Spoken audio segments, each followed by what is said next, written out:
So Lon and I are working on what we call the rain garden area.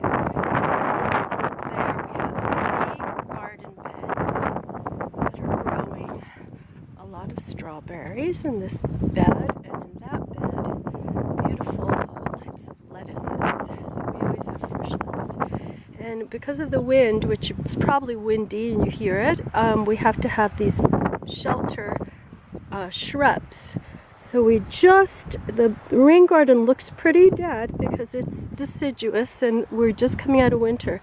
We just planted that hedge there, bottle brush, to protect the rain garden. Lon put in the stairs. We put in all agapanthus along the outside. There's vines, and Lon put in the posts and the wire so that the vines could grow, the berry vines. So we have raspberries, blueberries, blackberries, all sorts of berries can grow on the vines. And then on the back side we have grapevines, and again those pines are trying to protect the veggie garden from the wind. And in these beds here we'll have lots of vegetables.